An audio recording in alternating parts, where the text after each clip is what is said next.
Hare Krishna. I'm very happy to be with all of you again. Last Kartik, we have discussed, we started to discuss Dāmodarāṣṭaka prayers, but we haven't finished them. So we discussed first 4 verses of Dāmodarāṣṭaka, and in present seminar, we'll try to cover the last 4 verses of Dāmodarāṣṭaka. But before we go to the 5th verse, we'll make a short overview of the first 4 verses. That will not just begin somewhere in the middle. Yes. So, with your permission, we will sing verse by verse. So I will lead and you will respond. It's okay?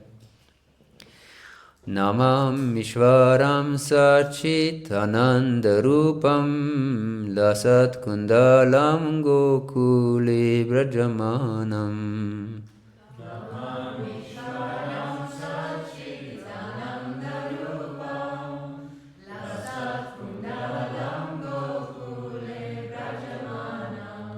Yashodabhiyalukaladavamanam param rishnam atyantato drutya gopya.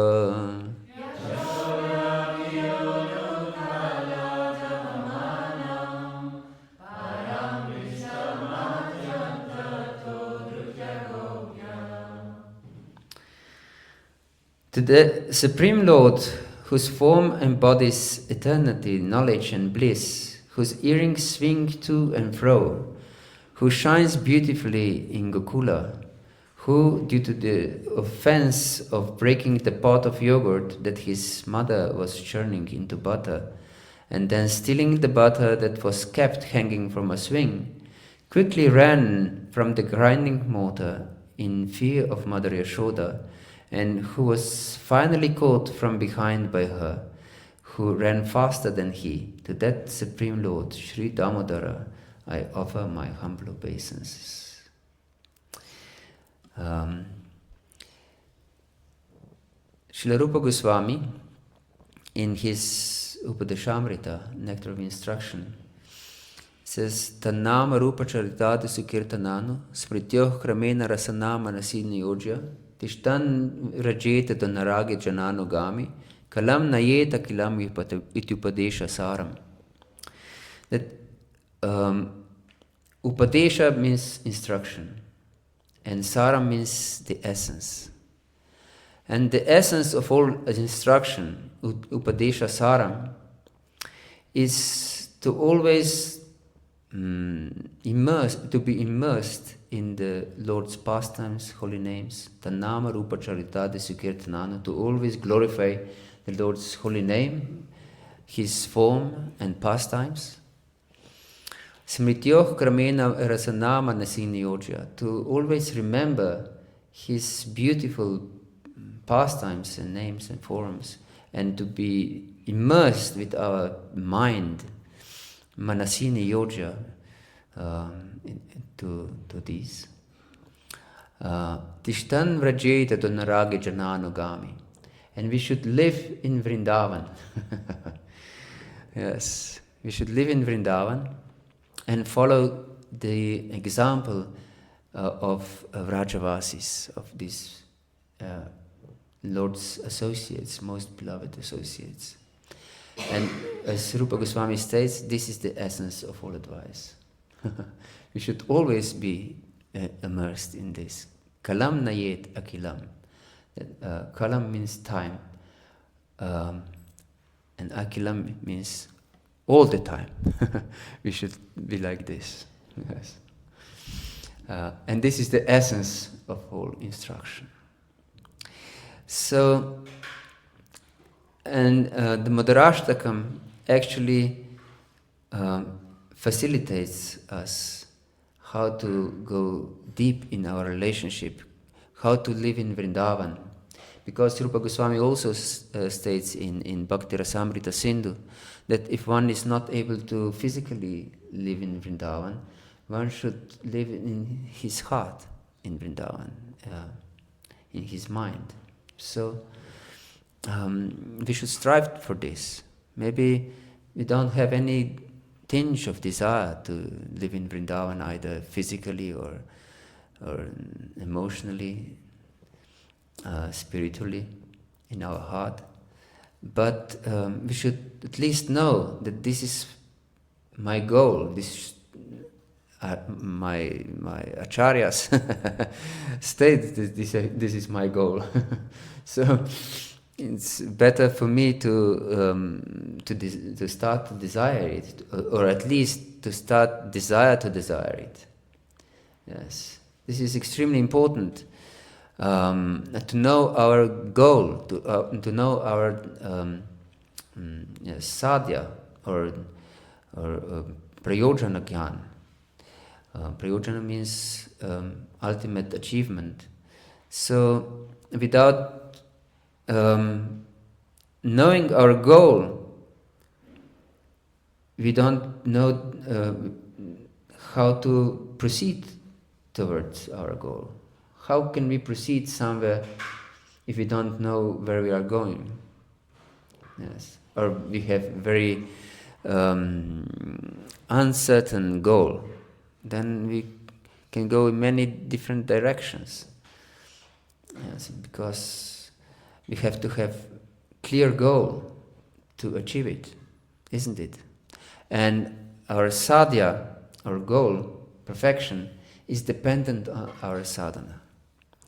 And these Dāmodarāṣṭaka prayers reveal us that, and we are reading these translations, that it's impossible to achieve the Lord in His intimate feature in Vrindavan, even with Vaidhi Bhakti. Jai Shri Rādhā Gopinath ki jai, Shri Garuṇitha ki jai, Jagannath Baladev Subhadramayi ki jai. Yes, this is very important to understand. And Satyavrat Muni is repeating this, that I don't want even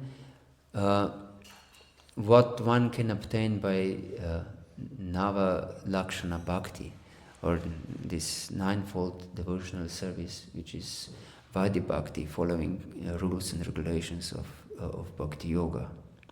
But which is, of course, properly understand what is Raganuga Bhakti, by which only the Lord is attained in Vrindavan. Yes, in Chaitanya Charitamrita also it is said that the Lord is not satisfied with this external bhakti.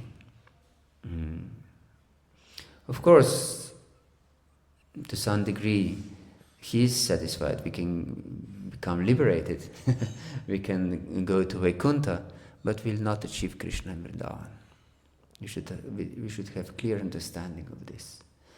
So, if one wants to proceed to this most precious jewel that we have received from Lord Chaitanya through Guru Parampara and Srila Prabhupada, then we have to go deep in our spiritual understanding. Superficiality will not help us. Yes. So, here in this first verse, Satyavrat Muni first offers obeisances to the Lord. Namam Ishwaram Sachit Ananda Rupam. And who is this Supreme Lord? His Sachit Ananda Rupam. His form is composed of eternal cognizant bliss. It's interesting form, isn't it? Composed of eternal cognizant bliss. Yes, something completely unimaginable. Yes, Sat means that he's eternal, and Chit means that he's cognizant, that he's aware of everything, and Ananda means that he's blissful. Yes. So, and he's Ishvara. It means that he's supreme controller of everyone. Yes, and has unlimited shaktis, unlimited power. And although he's so glorious and magnanimous and great Aishwarya is his, the greatest possible, still he's afraid of his mother. Something unimaginable. How it's possible that the Lord, who is glorified also, that he's feared by fear personified. Yes, from the beginning of Srimad Bhagavatam, in the first canto, it is also said that the Lord is feared by fear personified. That his holy name also is feared by fear personified. What to speak of his personality? Yeah. But still, he's afraid of his mother.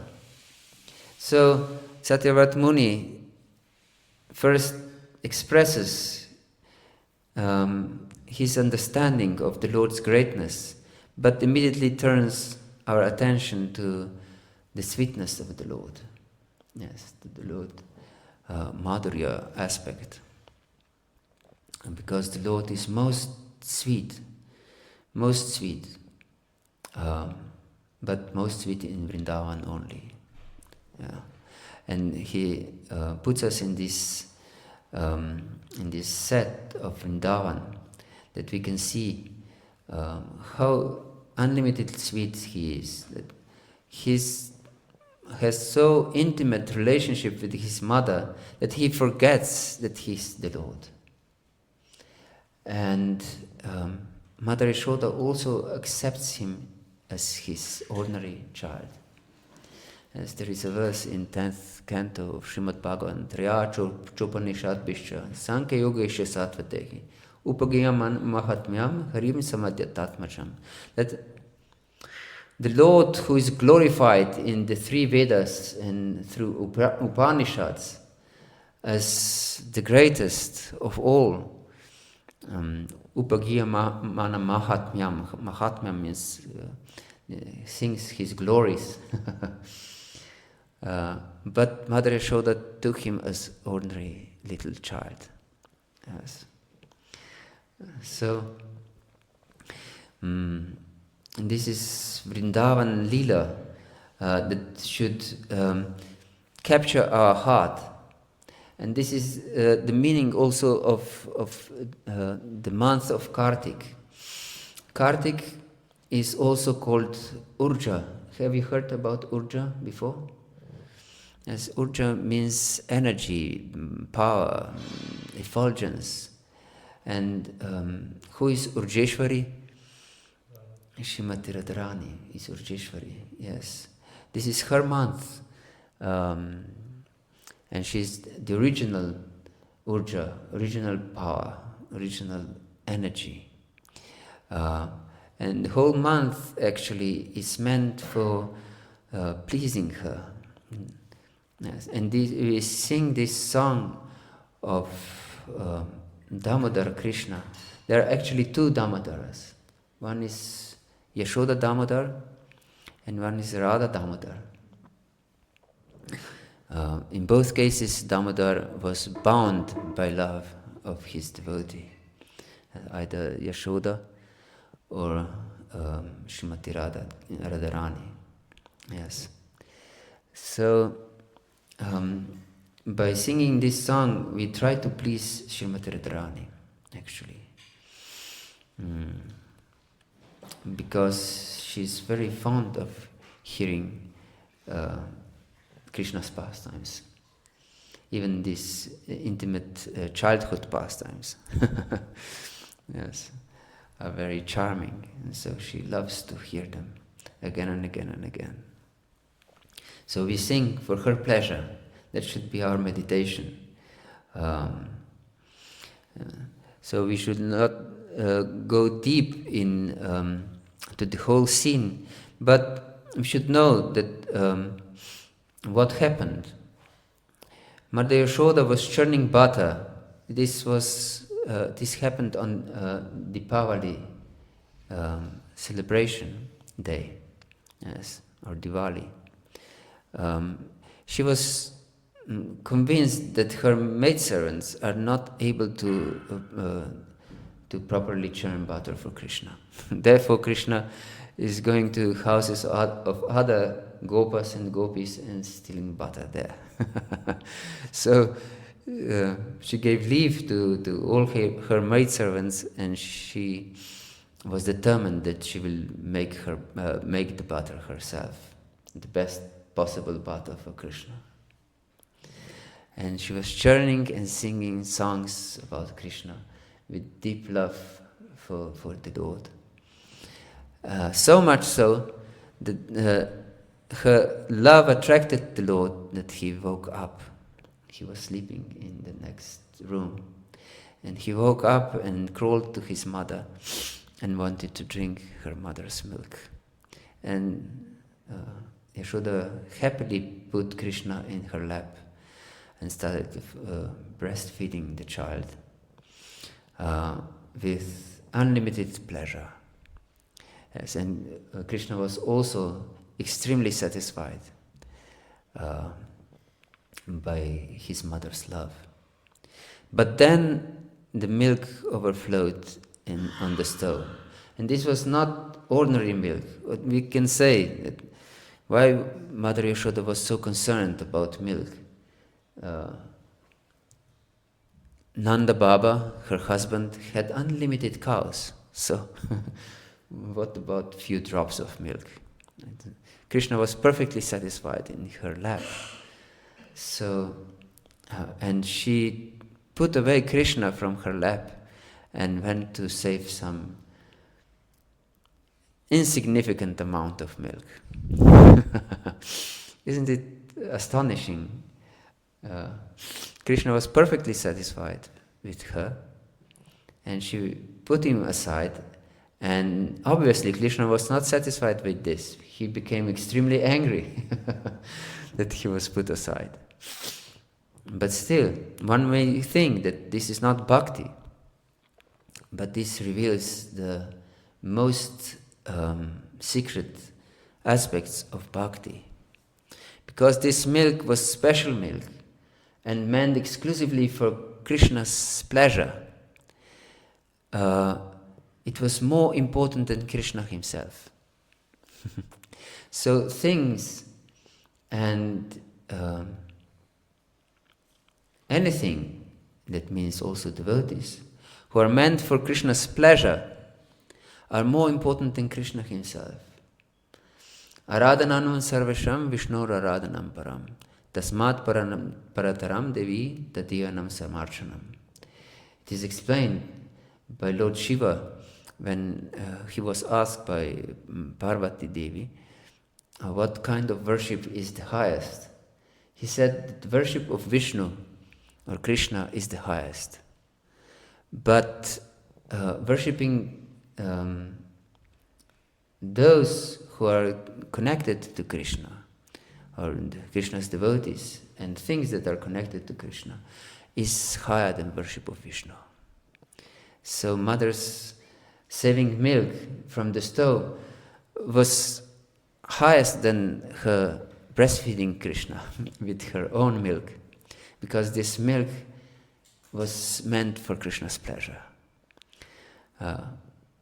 And Krishna was not satisfied. Krishna picked up a stone and broke the pot of butter. And then he also stole the butter from the pot which was hanging from the ceiling and started to feeding monkeys with it. Yes. And then Mother Yashoda came back and she saw the buttery footprints leading to the store, and she picked up a stick and went to see Krishna. And Krishna noticed her and started to run. Yes, and this is very peculiar scene, because the Supreme Lord, who is feared by fear personified, is running in fear in front of his mother. Yes, and then mother is even able to catch him, although the Lord is glorified in Upanishads, for example in Ishopanishad, that the Lord is faster than the faster, faster than the fastest, actually.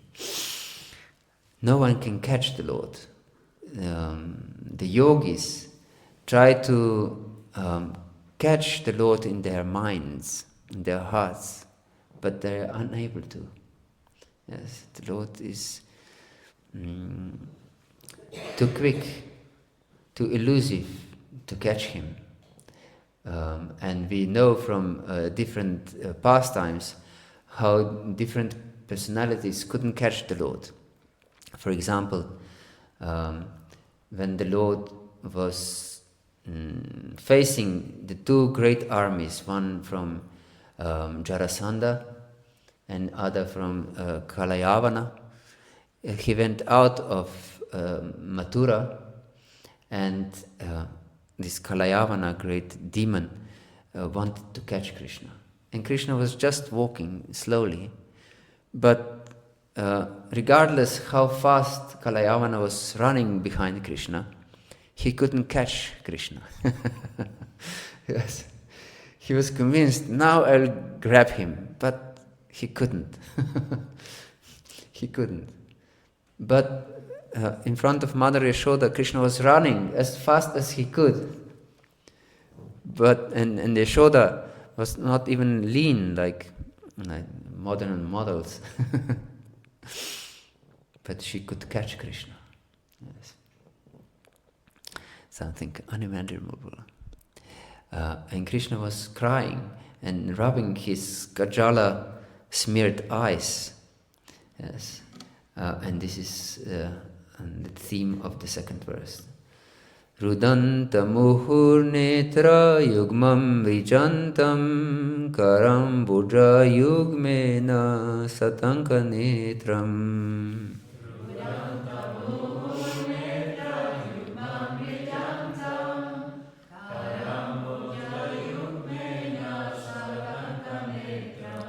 Muhushvasa kampatrirkanka kanta stita griva Dāmodaram bhakti-badam. Muhushvasa kampatrirkanka kanta stita griva Dāmodaram bhakti-badam. Seeing his mother's stick, he cried and rubbed his eyes again and again with his two lotus hands. His eyes were fearful, and his quick breathing shook the strand of pearls on his neck, which bore 3 lines like a conch shell. To that Supreme Lord Sri Damodara, whose belly is bound by the ropes of his mother's pure love, I offer my humble obeisances. Yes. So, the Lord here was crying, and he was looking here and there. How can he escape his mother? Unable to be freed from his mother grip. Yes, and she also bound Krishna by the rope of her love. Actually, yes, it is mentioned by our acharyas that Krishna's belly was 12 fingers, circumference of Krishna's belly was 12 fingers.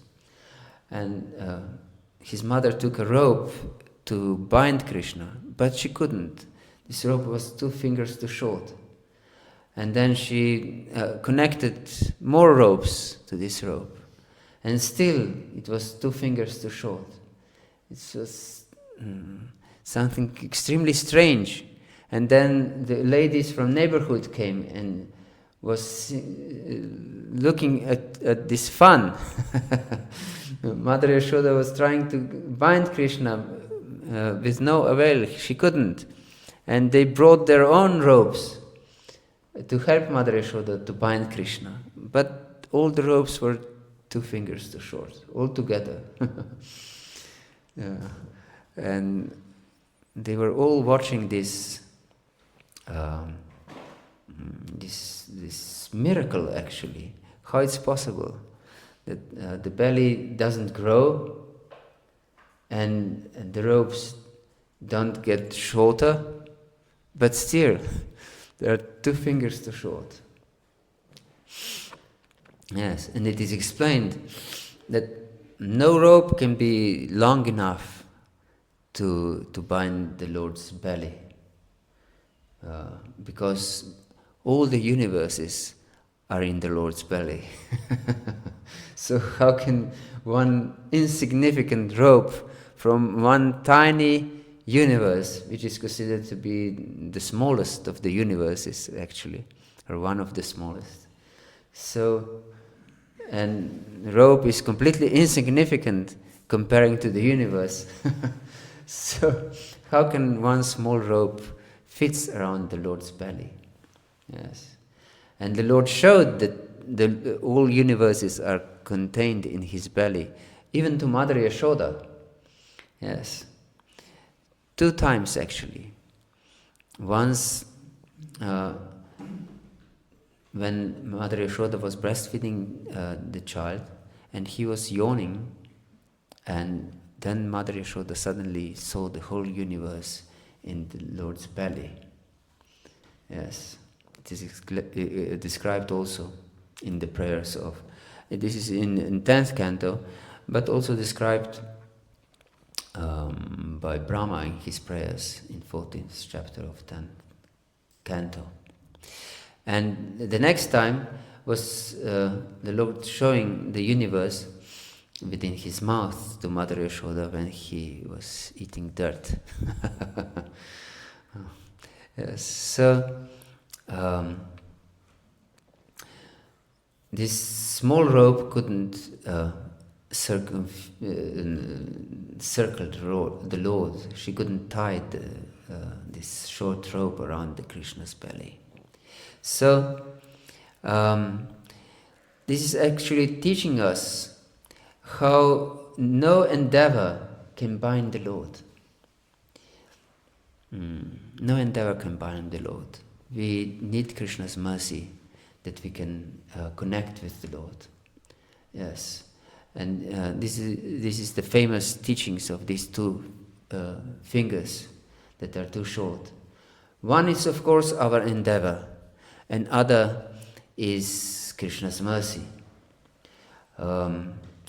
Without endeavor, we will not receive Krishna's mercy, or we can say we are not able to receive it.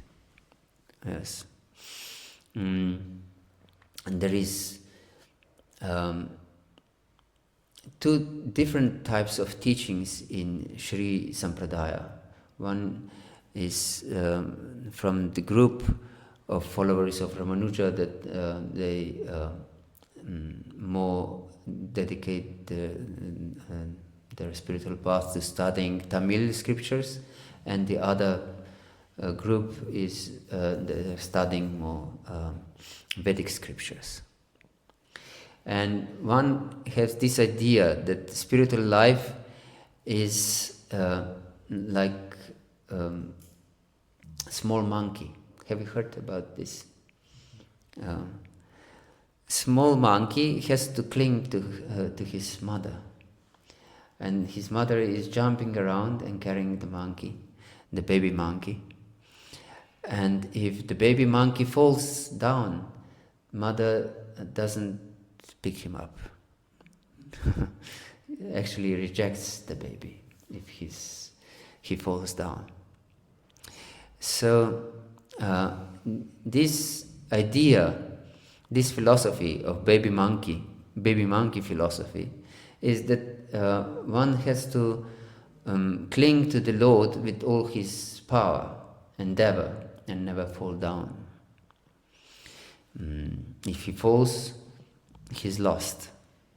And the other group has this kitten philosophy. The devotee is like a little kitten, little baby cat. And the mother cat grabs the kitten by his neck and takes him wherever she wants. And this philosophy states that we are completely dependent on Krishna's mercy. Like a cat, a baby cat, a kitten is completely dependent on the cat's mercy. As he doesn't endeavor anything on its own, he's just carried around by his mother. So, actually, we have combined philosophy. And this is another comparison which is also famous, of one who is in deep dark well, and he cannot come out of the well, and someone who is liberated, who is out of the well, throws a rope into the well for this person to come out. That he's able to come out.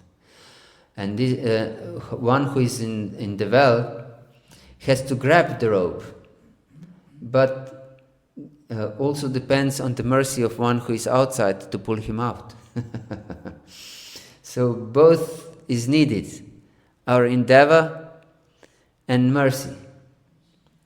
And without our endeavor, we cannot appreciate mercy. Mercy is available, but we will not receive it, we will not appreciate it without our endeavor. So our endeavor is extremely important, but it's not enough. We should know that we should strive for bhakti as if everything depends on us. But at the same time, we should be completely dependent on Krishna's mercy and surrendered to Krishna's mercy at the same time. Yes. Because nothing is achievable without Krishna's mercy. But without our endeavor, we don't open our heart to Krishna's mercy. Yes, our heart is, for example, like a pot. And although there is rain, if the pot is turned upside down, not even a drop will come to this pot.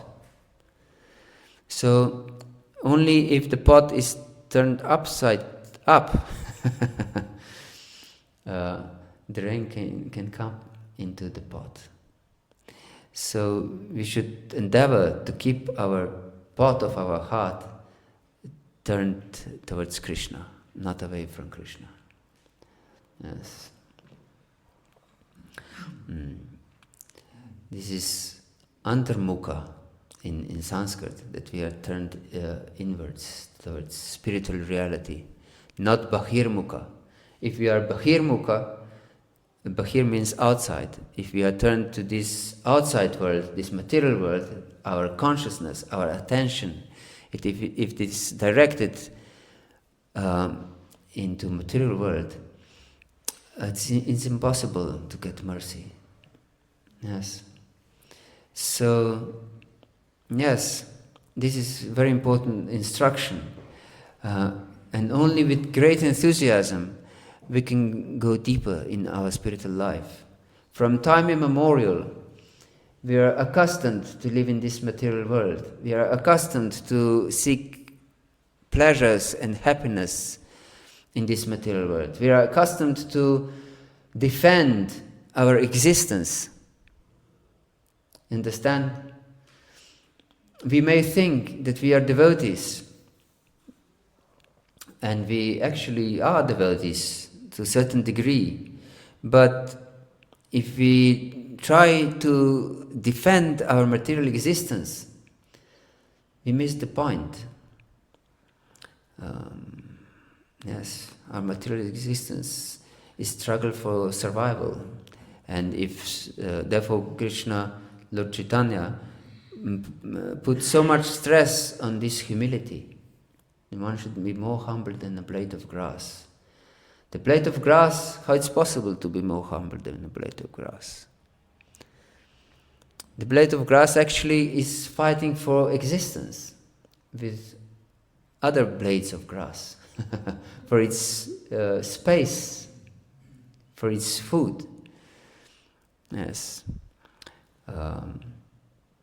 So one who is more humble than a blade of grass doesn't fight for his existence. Yes. And he's very tolerant. And then only we can open our heart to Krishna's mercy. If we try to prove everyone that everything is okay with us, if we are judged by others, for example, even if we are judged that we did something that we didn't, if we want to defend ourselves, this is defending our existence, our material existence actually. What we defend actually? We defend a bag of bones. we defend our mind, our false ego, actually, and nothing else. What's there to defend? We are attached to certain whirlpool of that matter. Therefore we defend it. Isn't it? If some dust in the street is offended, you are not concerned. But you are concerned if this dust that surrounds your consciousness is offended. Then you are very much disturbed. So, one who tries to spiritually advance, he should become very humble and tolerant, and train himself not to respond to mistreatment also. Like Jadabhadra, for example, in Srimad Bhagavatam, he was not concerned what will happen to him. Once these dacoits captured Jadabharat and wanted to sacrifice him to Bhadrakali as a human sacrifice, as a human animal. And he, of course, was perfectly aware what is happening. And he was willingly accepting his fate. Yes, this is an extreme example. No one can be so unaffected as Jadabharat. But still, we should take instruction from his pastime. To be more tolerant than a tree. Yes, and then only we can develop this deep hankering from the Lord. And we can bind Krishna. It's said here that Krishna was not bound actually by the rope. He was bound by the Lord, his mother's love. So only then we can develop this intimate love for Krishna. As Lord Chaitanya says that Kirtanyak Sadahari, only when one is so humble and tolerant and respectful for everyone and doesn't expect any respect for himself, only then we can connect with the Lord. Kirtanyak Sadahari. This is connection. We are always connected with the Lord's holy name. Yes. So we have no time to go to third and fourth. So We'll make very short overview next time, tomorrow, of the third and fourth, and go to the fifth verse. It's okay for you? Is there any question or comment or doubt? Yes, please. Yes, I have a question. In the beginning of your class, you mentioned that we go to Vaikuntha as this is the liberation. Yes, by Vaidhi Bhakti. By Vaidhi Bhakti, we go to Vaikuntha. And my question is, can you shortly explain the difference between impersonal liberation and the liberation that brings us in Vaikuntha? That is one part, and the other is, if we are in Vaikuntha, are we actually on the way to Krishna? Will we practice over there, and will we actually be able to ascend more? Yes. So, impersonal liberation is apparent loss of one's existence. Of course, it is not, because no one can cease to exist. This is the beginning of Bhagavad Gita, Krishna explaining to Arjuna that no one will cease to exist. But impersonal liberation means to merge into Lord's effulgence. This is one kind of impersonal liberation, and the other, which by our acharyas is even more abominable, is merging to Lord's body. So it's losing our awareness of the self. This is impersonal liberation. But personal liberation on Vaikuntha planets is not losing our existence or perception of our existence. We exist for the pleasure of the Lord. Yes. There are actually two kinds of liberation in Vaikuntha. One is svasukha, moksha, desire for personal pleasure, and the other is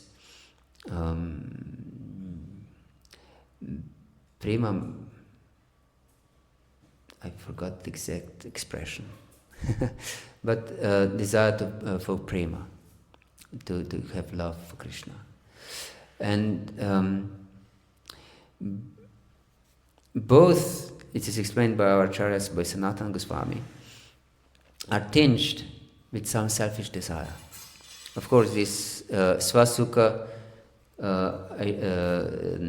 moksha is more tinged with selfish desire, because we have desire for personal satisfaction. Then this prema is tinged by personal desire. This is example of associates of Krishna in Dvaraka. In Dvaraka, yes, because, for example, Krishna's queens want to have Krishna relationship with Krishna with being properly married to Krishna. Yes, this is important for Krishna's queens, that they're properly married to Krishna, that they have proper relationship with Krishna. But the gopis in Vrindavan, they don't care if they're married or not to Krishna. For example, these young gopis, Kanyakumaris from Vrindavan, they prayed for Krishna to be their husband, they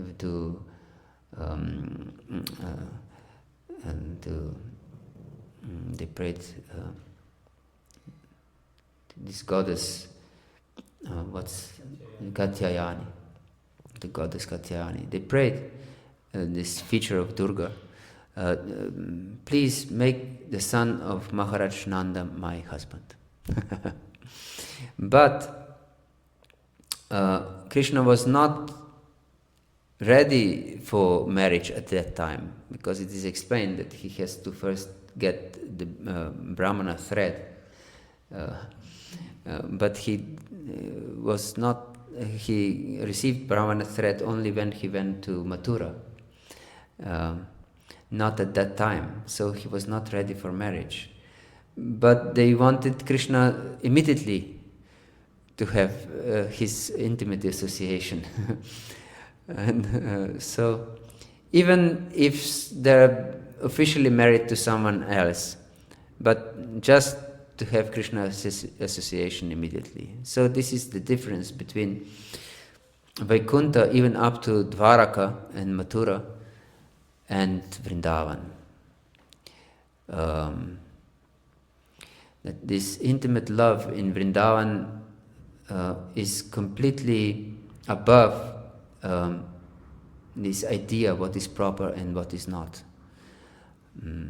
Its only focus is on Krishna's pleasure. Yes, this is only focus for every resident of Vrindavan. It's Krishna's pleasure. Everyone lives just for that. There's no tinge of any kind of other idea. Even queens of Vrindavan, of Dvaraka, have this idea. We have to be properly married to Krishna.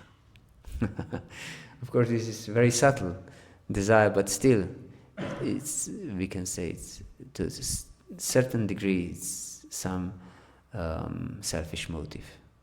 So you compare that to the Vaikuntha existence? Yes. Hare Krishna. Anything else? You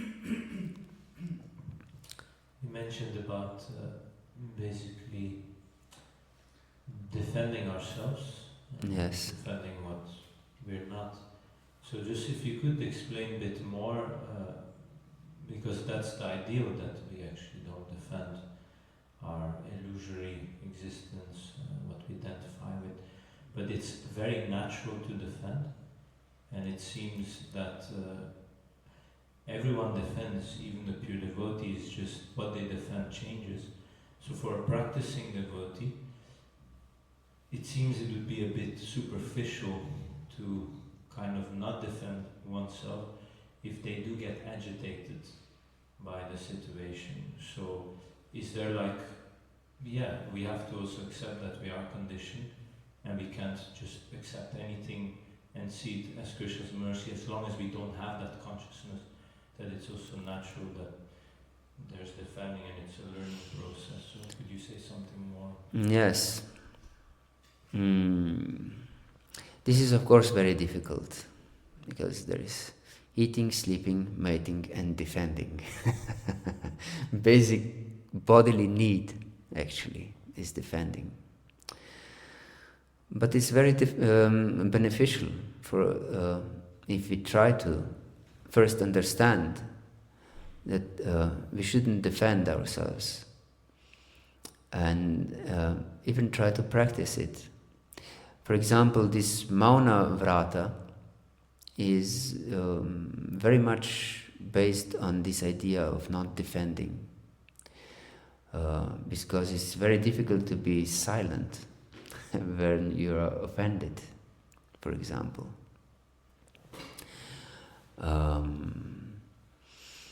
But one can very quickly spiritually advance if he is practicing it. Maybe not in every circumstance it's possible. And if we have wrong idea, then maybe it's even harmful for us. If we just keep grudge in our heart, but externally don't say anything, at a certain point we will explode. and we'll definitely offend people. Even before we explode, we offend people in our mind, which is of course detrimental for our spiritual progress. So when one tries to practice this, he should approach it maturely. But we should know that we cannot go around it. This Trinada Pisunicana verse is not just a poetry. Yes, it's instruction. And so important instruction that in Chaitanya Charitamrita it is said that one should thread this verse of Trinada Pisunicana on the thread of the holy name and wear it around his neck for constant remembrance. So it's extremely important to become humble, more humble than a blade of grass, and as tolerant as a tree. And a tree is extremely tolerant. Now it's cold outside and drizzling and so on, and strong winds. And a tree stands out without complaining. And if one comes to a tree, he gets fruits, he gets fuel, he gets shade, without asking anything in return. Yes, and Lord Krishna is glorifying trees in 10th canto of Srimad Bhagavatam. Etavat janma safalyam dehinam iha dehishu pranar atardiyavacha shreyam acharanam sada. And he instructs everyone.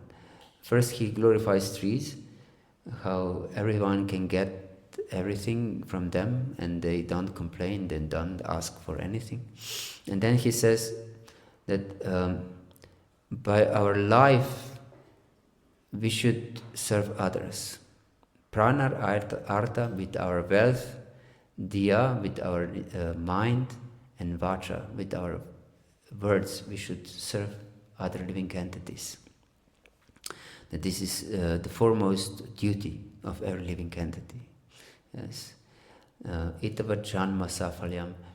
Yes, our life depends on this service.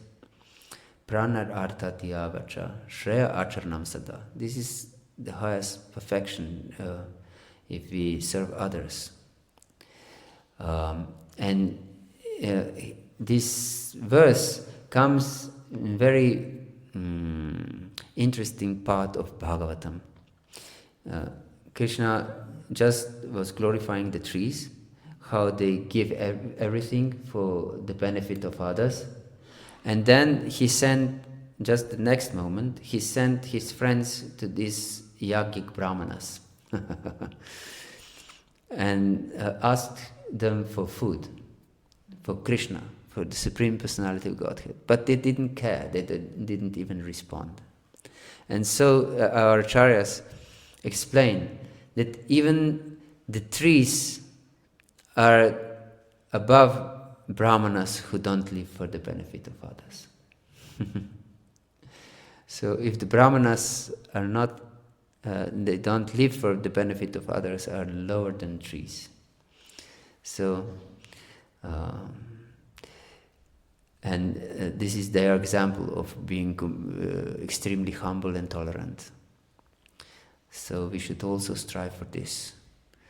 And if we are not able to willingly accept